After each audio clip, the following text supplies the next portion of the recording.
할렐루야, 성도 여러분 반갑습니다. 오늘은 3월 22일 수요 예배 하나님 앞에 드리겠습니다. 예배 오신 우리 모든 성도님들 주님의 이름으로 환영하고 또 예수님의 이름으로 여러분 모두 축복합니다. 먼저 예배 안내부터 드리겠습니다. 오늘 설교의 제목은 형제들을 만나 위로하고 떠난 바울의 선교 전략, 이 주제로 설교를 하겠습니다.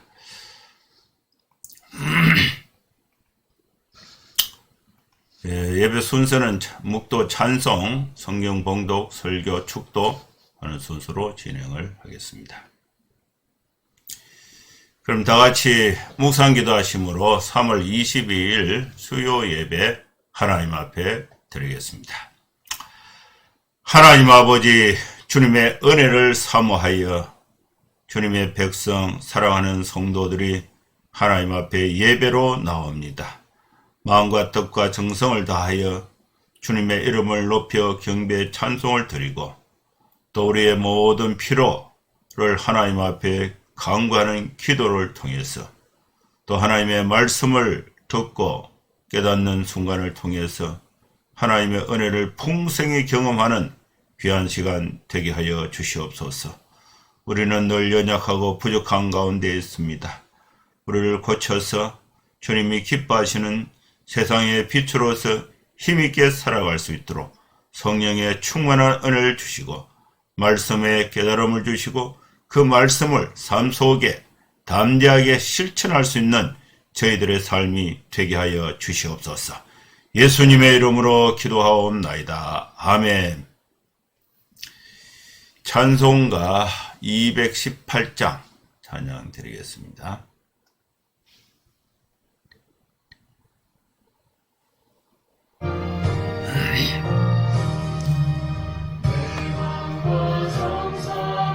다하여서 주 너의 하나님을 사랑하라.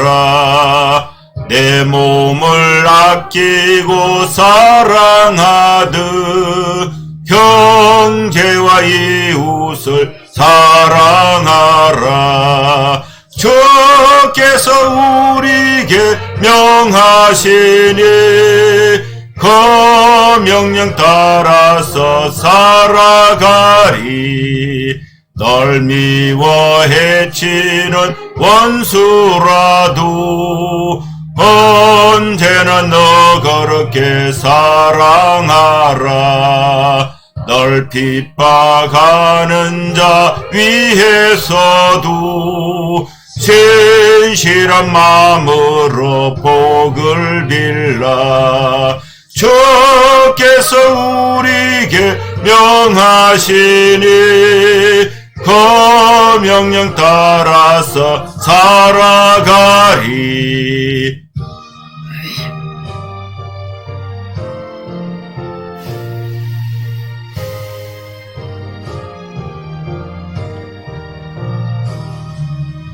나 항상 주님을 멀리하고 형제를 사랑하지 못하였다.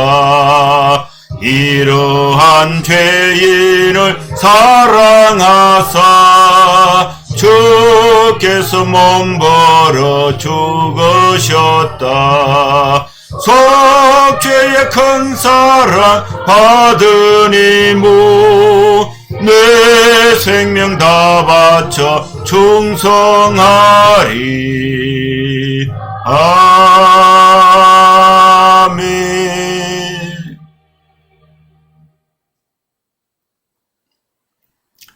하나님 말씀 사도행전 16장 35절에서 40절 말씀을 봉독하겠습니다. 날이 새매 상관들이 부하를 보내어 이 사람들을 놓으라 하니 간수가 그 말대로 바울에게 말하되 상관들이 사람을 보내어 너희를 놓으라 하였으니 이제는 나가서 평안히 가라 하거늘 바울이 이르되 로마 사람인 우리를 죄도 정하지 않고 공중 앞에서 때리고 옥에 가두었다가 이제는 가만히 내보내고자 하느냐? 아니라 그들이 친히 와서 우리를 데리고 나가야 하리라 한데 부하들이 이 말을 상관들에게 보고하니 그들이 로마 사람이라 하는 말을 듣고 두려워하여 와서 권하여 데리고 나가 그 성에 떠나기를 청하니 두 사람이 옥에서 나와 루디아의 집에 들어가서 형제들을 만나보고 위로하고 가니라. 아멘.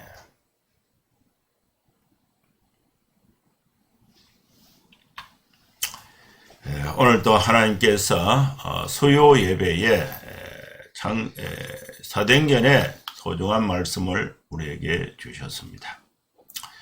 이 말씀은 바울이 이제 빌립보 사역을 이제 마무리하고 떠나는 이 선교지를 이제 이동하는 그런 장면 끝부분을 소개하고 있습니다. 사도행전 16장은 바울의 2차 선교 여행이 이제 시작이 되는데, 바울이 이제 실라를 데리고 이제 바나바와는 마가 요한의 문제로 인해서 선교팀이 갈라지게 됐습니다. 그래서 이 바울은 실라를 데리고 1차 선교 여행을 했던 지역, 그것을 이제 자기 고향을 거쳐서 걸어서 더베 루스드라에 이르러서 거기서 이제 중요한 사람을 만나는데 디모데라는 사람을 만나요. 이 디모데가 아버지는 이제 헬라인이고 어머니는 유대인인데 경건한 신앙을 가진 청년이었는데, 이 디모데가 바울을 만나서 바울 선교팀에 합류하게 됩니다. 이 디모데는 이 루스드라와 이고니온에 있는 형제들에게 칭찬받는 아주 착실한, 또 신앙심이 아주 훌륭한 그런 청년이었습니다. 바울이 이제 디모데를 데리고 떠나고자 할 때에 그 지역에 있는 유대인들이 이제 디모데가 이제 헬라인이니까, 아버지가 헬라인이니까 유대인이었던 이 바울하고 같이 동행하는 것에 대해서 조금 이상하게 생각할 수가 있습니다. 할례를 안 받았기 때문에. 그래서 이 디모데가 여기서 이제 할례를 받고 이제 바울의 그 사역팀에 조인을 하게 됩니다. 여러 성을 다녀갈 때에 이 예루살렘에서 있던 이 예루살렘 총회의 결정사항, 이런 사항들을 이제 회당에 다니면서 증거하고 또 전달하고, 그러므로 교회가 믿음이 더 굳건해지고 수가 날마다 더해지는 역사가 있었습니다. 그래서 아시아 사역을 열심히 이렇게 잘하고 있을 때에 아시아 북부 지역으로 바울이 이제 사역을 하려고, 확장하려고 계획을 하고 있었는데, 예수의 영이 아시아에서 복음 전하는 것을 허락하지 않았습니다. 이 성령이 아시아에서 말씀을 전하지 못하게 했어요. 그래서 예수의 영이 허락하지 않았다. 예수의 영이나 성령은 같은 것입니다. 그래서 이 바울이 무시아를 지나서 드로아로 내려갔는데 밤에 환상을 보게 됩니다. 그 환상을 보니까 마게도냐 사람이 건너와서 도와달라고 손짓하는 거예요. 그래서 이것이 하나님의 뜻인 줄로 이렇게 바울이 확신을 하고, 바울이 그 환상을 보았을 때 우리가 곧 마게도냐로 떠나기를 힘썼다. 이는 하나님께서 저 사람들에게 복음을 전하라고 우리를 부르신 줄로 바울이 인정하고 떠난 것입니다.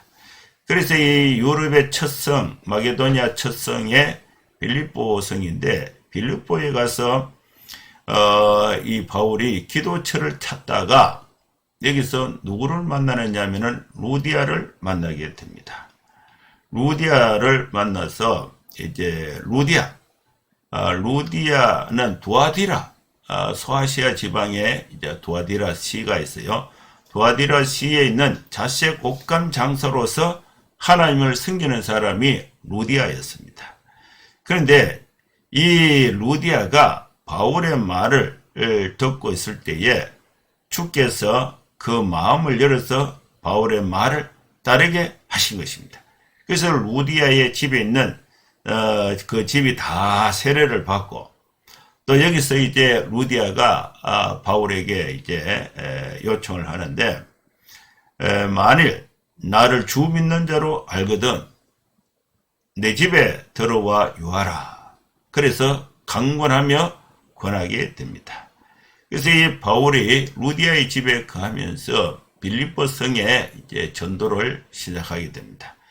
거기서 이 바울의 이 전도 선교 전략의 첫 번째는 기도 우선 전략인데, 바울이 기도하는 곳에 가다가 점치는 귀신 들린 여종 하나를 만나게 됩니다. 그런데 이 여자 종은 점을 잘 쳐서 그 주인에게 경제적으로 많은 이익을 안겨주는 그런 점치는 여종이었는데, 이 여종 속에 귀신이 있는데, 그 여종을 부리고 있는 귀신이 바울과 실라, 우리를 따라와서 소리 질러 이르되, 이 사람들은 지극히 높은 하나님의 종이다. 구원의 길을 너희에게 전하는 자다. 이걸 여러 날 반복하게 됐어요. 그래서 바울이 심히 괴로워하면서 돌이켜서 그 귀신에게 주 예수의 이름으로 내가 네게 명하노니 그에게서 나오라. 그러니까 귀신이 즉시 나오게 된 것입니다. 그러니까 이제 이 여종이 정신이 이제 귀신의 지배를 안 받으니까 멀쩡하게 되니까 이제 점을 칠 수가 없어요. 그러니까 여종의 주인이 점을 안 치니까 수입이 없으니까 이거 어떻게 되냐? 보니까 바울과 실라가 주 예수의 이름으로 귀신을 쫓아내서 자신들의 수입원이 이제 떨어졌다. 그래서 이제 여종의 주인이 이 장터로 바울과 실라를 붙잡고 장터로 관리들에게 끌고 가서 상관들 앞에 말을 합니다. 바울과 실라 이 사람들은 유대인인데 우리 성을 심히 요란하게 한다. 로마 사람인 우리가 받지도 못하고 행하지도 못할 그런 풍속을 전한다.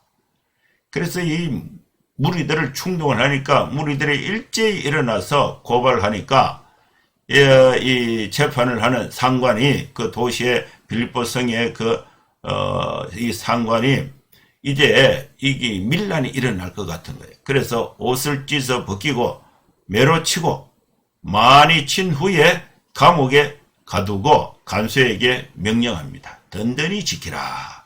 그러니까 이 명령을 받았던 이 간수가 이 바울과 실라를 깊은 옥에 가두고 발에 쇠고랑을 채우고 든든히 채우고 이제 감옥에서 이제 지키고 있는데, 한밤중에 바울이 뭘 했느냐? 기도했습니다. 바울과 실라가 기도했습니다. 그리고 하나님을 찬송했습니다. 바울의 선교 전략 첫 번째는 기도 전략, 두 번째는 찬송하는 것입니다. 이 찬송도 곡조 있는 기도다, 이런 표현이 있는데, 이 찬송도 하나님께 드리는 것이고 기도도 하나님께 드리는 거예요. 그래서 이 찬송과 기도는 같은 개념으로 보면은 기도 최우선 선교 전략을 바울이 가졌다고 볼 수가 있습니다. 바울과 실라가 한밤중에 기도하고 하나님을 찬송하니까 죄수들이 듣고 갑자기 큰 지진이 일어났어요. 옥토가 움직이고 옥문이 다 열려버렸습니다. 그리고 모든 사람들이 메인 것이 다 쇠고랑이 벗어진 것입니다. 간수가 자다가 깨어서 보니까 문이 열리고 죄수의 발에 쇠고랑이 다 풀린 거예요. 그래서 이 죄수들이 다 도망간 줄 알고 이 간수가 깜짝 놀라서 야, 이제 큰일 났다. 그래서 죄수들이 다 도망한 줄로 생각하고 어차피 감옥을 못 찍겠으니까 무진 고문을 당하고 죽느니, 사형을 당하니 쉽게 빨리 고통 없이 죽는 것이 좋겠다. 그래서 칼을 들고 자결을 하려고 한 거예요. 자살을 하려고 한 것입니다. 아무도 도망을 안 갔어요. 그래서 이 바울이 크게 소리 질러서 네 몸을 상하지 말라. 우리가 다 여기 있노라. 그러니까 간수가 밤에 이제 등불을 켜서 등불을 달라. 그래서 이 등불을 켜서 뛰어 들어가 보니까 무서워 떨며 바울과 실라 앞에 엎드려서 절을 하는 것입니다. 그들을 이제 이 간수가 바울과 실라를 데리고 나가서 성생들이여, 내가 어떻게 하여야 구원을 받을 수 있겠는가? 이때에 이제 바울이 주 예수를 믿으라. 그래야면 너와 네 집이 구원을 받으리라. 바울의 첫 번째 선교 전략은 기도, 두 번째 선교 전략은 예수를 전하는 거예요. 예수. 복음의 핵심이 예수입니다. 예수를 전하고 그리하면 너와 네 집이 구원을 받으리라. 주의 말씀을 그 사람과 그 집에 있는 모든 사람에게 전했습니다.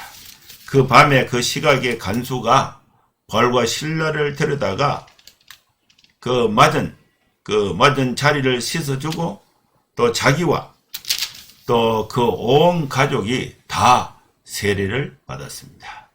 그들을 데리고 자기 집에, 간수의 집에 올라가서 음식을 차려주고 그와 온 집안이 하나님을 믿으니까 크게 기쁨이 있었습니다. 그리고 이제 날이 샜어요. 날이 새니까 그 도시에 그 바울을 이제 채찍질하고 감옥에 넣었던 그 상관이 부하들을 보내서 바울과 실라 이 사람들을 석방하라, 놓아주라 이렇게 한 것입니다. 그러니까 그 이제 명령을 받은 간수가 그 이 상관의 명령대로 바울에게 말합니다. 상관들이 사람을 보내서 너희를 놓으라고 했는데 이제는 나가서 평안히 가라. 이때에 바울이 뭐라고 말하냐면은, 아니 우리가 로마 사람, 로마 시민권 소유자인데 로마 사람이 우리를 죄도 정하지 않고 재판도 하지 않고 공중 앞에서 때리고 옥에 가두었다가 이제는 가만히 내보내고자 하느냐? 안 된다. 상관들이 친히 와서 우리를 데리고 나가야 하리라. 그러니까 부하들이 이 말을 상관들에게 보고하니까 그들이 로마 사람이라 하는 말을 듣고 두려워하게 된 것입니다. 그래서 이 상관이 와서 감옥에까지 와서 바울과 실라에게 권해서 제발 좀 나가달라 이렇게 이제 권하여 데리고 나가 그 성에서 떠나기를 청하게 된 것입니다. 바울은 로마 시민권자였습니다. 로마 시민권은요 엄청난 특권이 있습니다. 로마 시민권은 어떻게 이 당시 그 로마 사회에 로마 시민권 이 귀족 계층은 거의 한 10% 미만 정도의 인구가 이 귀족 로마 시민권자였다고 볼 수가 있는데, 이 로마 시민권을 획득하는 조건과 방법은 로마인 부모의 자녀로 출생하면 그 자녀는 자동으로 로마 시민권을 갖게 됩니다. 또 로마 시민인 부모 또는 한 시민과 또 로마인과 결혼할 수 있는 법적 권리를 소유한 외국인에게 출생하면은 로마에 소속이 됩니다. 로마 시민이 이제 노예를 가지고 있는데, 이 시민인 주인이 노예를 해방할 수 있는 권한이 있어요. 이 해방된 노예는 로마 시민권을 가진 주인이 해방한 노예는 시민권을 소유할 수가 있습니다. 여성 노예가 해방되지 않고 아이를 낳으면은 그 아이는 노예가 되고, 또 배우자가 법적으로 자유인이 되지 못한 상태에서 아기를 낳으면은 그 아기는 노예가 됩니다. 그런데 그 노예가 해방된 이후에 아이가 태어나면은 그 아이는 완전한 시민권자가 되는 것입니다. 또 이 정부에서 특별하게 이제 충성된 봉사에 대한 답례로서 시민권을 부여하는 그런 경우가 있습니다. 특수한 도시국가의 통치그룹 또는 통치자 개인 등에 수여되는데 로마에 대한 그들의 충성된 봉사에 대한 답례로서 시민권을 부여하는 경우가 있습니다.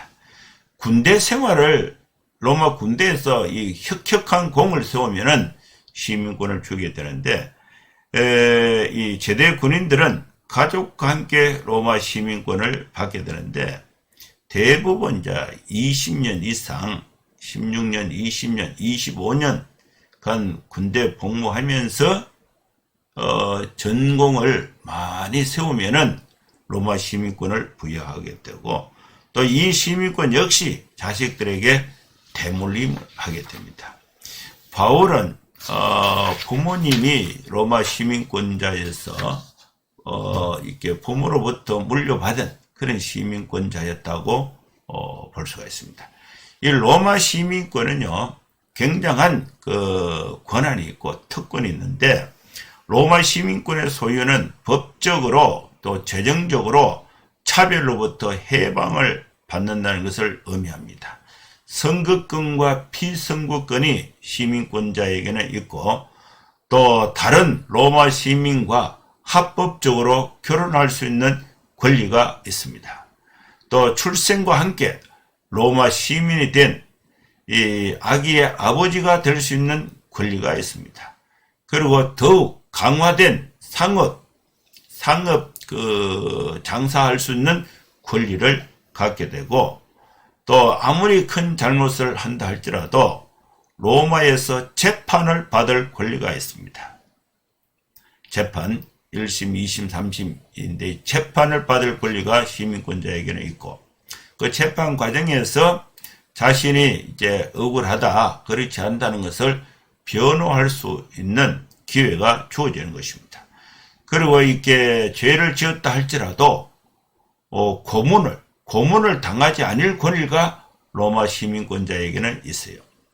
그리고 제국 내에 다른 지역으로 이주하더라도 일상과 동일한 법률상의 이점을 유지할 수 있는 권리가 로마 시민권자에게 있는 것입니다.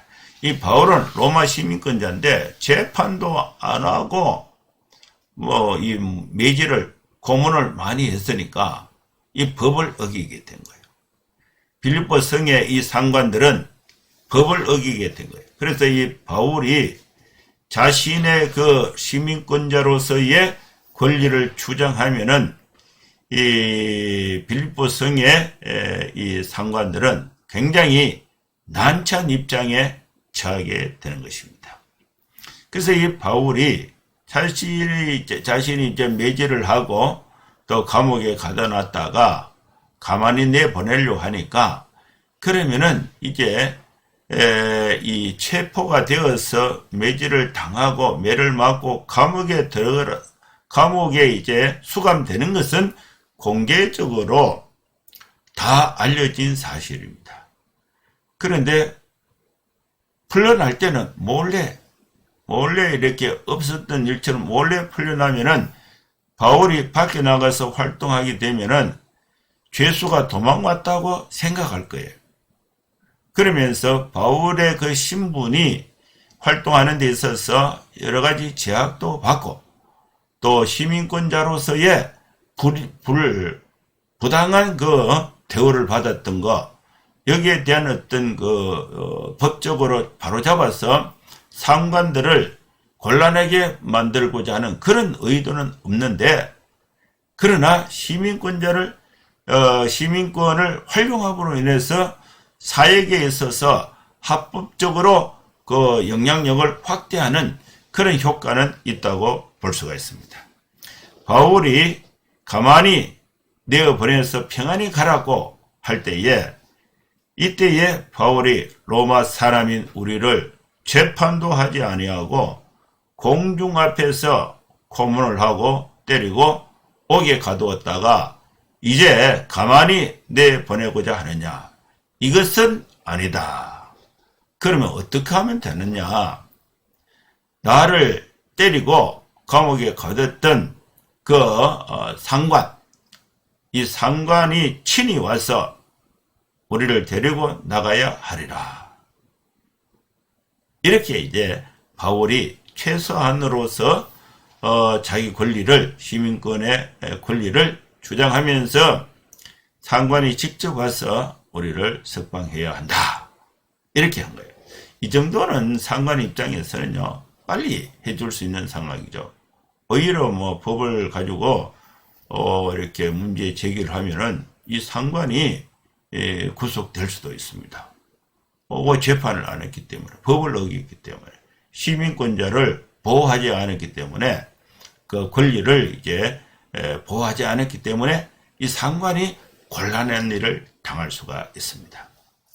바울의 이제 선교 원리 세 번째는 자신이 갖고 있는 자연적인 권리를 선교하는데 활용했다는 것입니다. 첫 번째는 기도하고요. 기도하니까 전도의 문이 열렸는데, 전도의 문이 열리니까 복음을 전한대. 복음의 핵심은 예수 그리스도, 주 예수를 믿어라. 예수를 구주로 믿어라. 복음을 전하고, 또 이 선교의 환경에서 자신이 갖고 있었던 전문성, 신분상의 특권, 이것을 자연스럽게 선교 현장에 활용을 했다는 것입니다. 우리가 복음과 삶이 따로 떨어져 있는 것이 아니고, 복음을 내 삶에, 여러분의 삶의 인격에, 여러분의 신분에 복음을 담아서 전하는 역할을 하는 것입니다.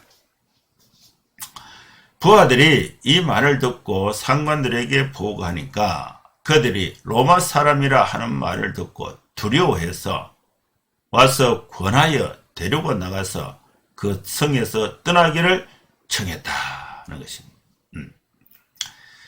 그 다음에 마지막 40절인데, 두 사람이 옥에서 나와 루디아의 집에 들어가서 형제들을 만나보고 위로하고 가니라. 이 두 사람이 옥에서 나왔습니다. 그리고 루디아의 집에 들어가서 형제들을 만나보고, 바울이 이제 이 세 번째는, 첫 번째는 기도, 두 번째는 복음 전도, 주 예수를 믿더라. 세 번째는 이 바울의 시민권을 선교사에게 자연스럽게 활용했던 전략입니다. 자연적인 환경에 또 신분상의 이 특권을 복음을 위해서 적절하게 활용했던 사람이 바울의 선교 전략에 포함이 되는 것입니다. 그 다음에 이제 네 번째는 바울이 형제들을 만나보고, 루디아의 집에 형제들을 만나보고 위로하고 위로했다. 그래서 이 루디아의 집은 바울이 기도처를 찾다가 강가에서 루디아를 만나서 그의 집에 들어가서 복음을 전하고, 그 집안이 다 예수를 믿고 복음을 줬고 세례를 받았는데, 그 집에 그 형제들을 만나보고, 바울이 이제 떠나기 전에 루디아의 집에 모인 그 형제들을 이제 만나보고, 이 만나봤다는 것은 단순하게 그냥 얼굴 보고 갔다, 이 정도로 해석하는 것은 조금 빈약합니다. 이 사람들은 이미 몇 차례 만남이 있었고, 그러면서 마지막 떠나기 전에 이 만나보고 위로하고 만나서 위로하고 요 내용에 그들이 신앙생활을 함으로 인해서 무엇이 두려운가, 무엇이 어려운가, 그리고 이 빌립보 성에서 해야 할 일들이 무엇인가, 그에 대한 내용을 설명. 이것은 부탁, 위임이라고 볼 수도 있고 훈련이라고 볼 수도 있고 믿음을 더 굳건하게 하는 그런 연습, 훈련, 이런 과정이 선교 전략에 포함이 되는 것입니다.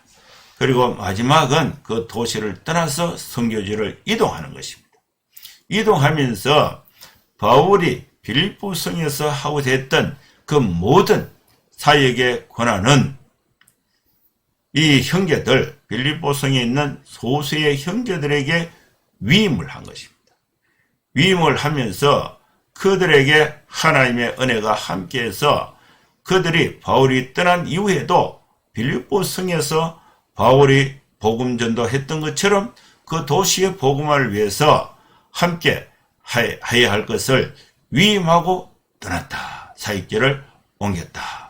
이렇게 볼 수가 있는 것입니다. 그래서 교회를, 빌립보에 있는 교회를 든든히 세우는 그런 선교 전략을 펼쳤다고 볼 수가 있는 것입니다. 이 짧은 구절에서 바울의 선교 전략, 지도자를 세우는 것입니다. 빌립보 성의 형제들을 만나보고 위로하고 떠났다.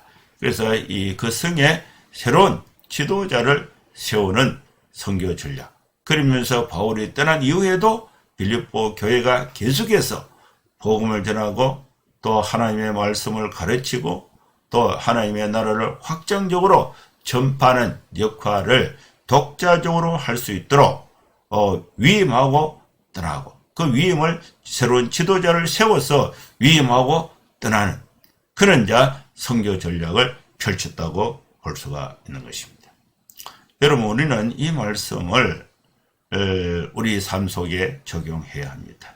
우리 모든 성도들은 내가 서 있는 곳, 내가 오늘 만나는 사람들이 선교의 대상입니다.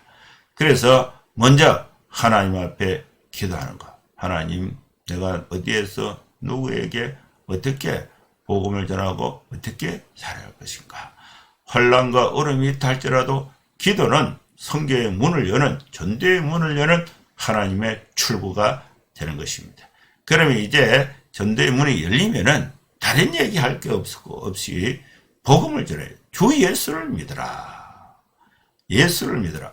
예수를 믿으라고 할 때에 내가 갖고 있는 전문적인, 지역적인, 또 학업적인, 또 신분적인 그런 특권을 다 활용을 해야 한다.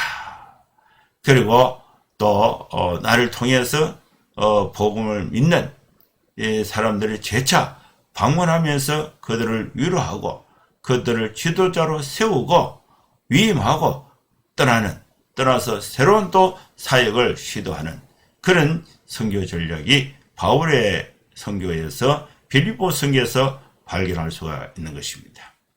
오늘 우리에게 주신 말씀을 우리 사랑하는 성도들이 또 우리 교회가 우리 삶 속에 잘 적용해서 하나님의 나라가 나를 통해서 증거되고 확장되는 역사가 일어날 수 있기를 주의 이름으로 축원합니다. 기도하겠습니다. 거룩하신 하나님 아버지, 주님의 은혜를 감사합니다. 우리에게 주신 이 귀중한 말씀을 우리 삶 속에 적용해서 바울의 선교 전략을 우리 삶에 적용해서 기도하고 찬송하고 전도의 문을 열어서 주 예수를 믿으라 복음을 전하고 복음을 전할 때에 우리의 사회적 모든 역할과 신분을 잘 활용하고 또 그 도시에 그 지역에 그 직장의 형제들을 재차 방문하고 위로하고 지도자로 세우고 위임하고 또 다른 선교 사역지로 이동하는 이 원리를 우리가 우리 현실 속에 잘 접목해서 펼쳐나갈 수 있도록 주여 도와주시고 지혜를 다하여 주시고 은혜로 함께하여 주시옵소서. 예수님의 이름으로 기도하옵나이다. 아멘. 축도하겠습니다. 이제는 우리 구주 예수 그리스도의 크신 은혜와 하나님의 사랑과 성령의 감동함과 역사 충만 축복하심이 이곳에 함께 예배하는 모든 성도들 머리머리 위에 이제로부터 영원토록 함께 있을지어다. 아멘. 예, 감사합니다. 예배를 마쳤습니다. 한 주간도 여러분 건강하게 또 행복하게 또 생활하시고 다음 주에 또 뵙도록 하겠습니다. 감사합니다. 샬롬.